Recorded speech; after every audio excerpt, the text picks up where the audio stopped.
जब भारत अपना बिखरा था तब चंद्रगुप्त ने अखंड किया, फिर अपनी कलम के दम पे उसे भीमराव ने बुलंद किया। जब भारत अपना बिखरा था तब चंद्रगुप्त ने अखंड किया, फिर अपनी कलम के दम पे उसे भीमराव ने बुलंद किया। उस देश के कुर्सी पे अब तो ऐसा ठग है बैठा, उस देश के कुर्सी पे अब तो ऐसा ठग है बैठा, जो देश को ऐसे बेच रहा कि नाम पड़ा विक्रेता। वो चाय बेचते बेचते अब बन गया देश विक्रेता। आया देश विक्रेता, देखो आया देश विक्रेता, आया देश विक्रेता, देखो आया देश विक्रेता।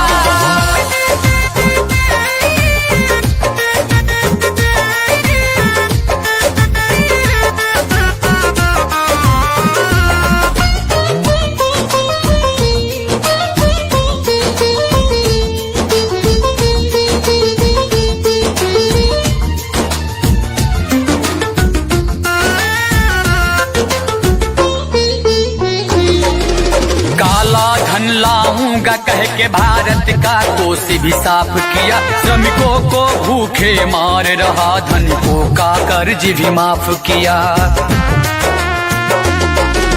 काला धन लाऊंगा कह के भारत का कोष भी साफ किया, श्रमिकों को भूखे मार रहा, धनिकों का कर्ज भी माफ किया, धनिकों का कर्ज भी माफ किया, धनिकों का कर्ज भी माफ किया।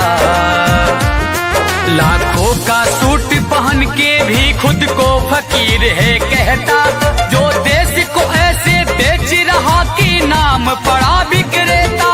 वो चाय बेचते बेचते अब बन गया देश विक्रेता।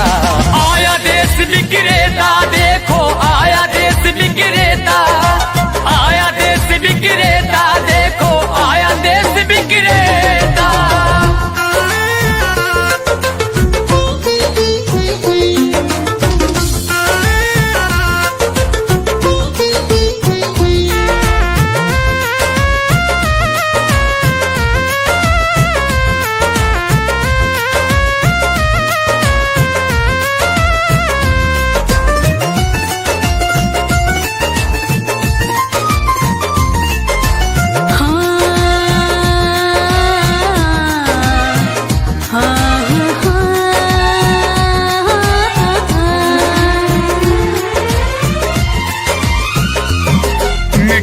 तो उसके जूते का कैसा है स्वाद बताती है, जब जब चुनाव हो तब उसको माँ की याद आती है।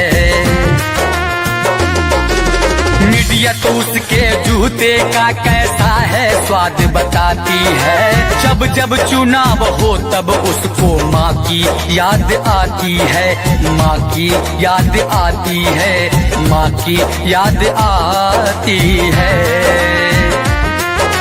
किसी का संग दिल पति है तो वो किसी का मतलबी बेटा, जो देश को ऐसे बेच रहा कि नाम पड़ा विक्रेता। वो चाय बेचते बेचते अब बन गया देश विक्रेता।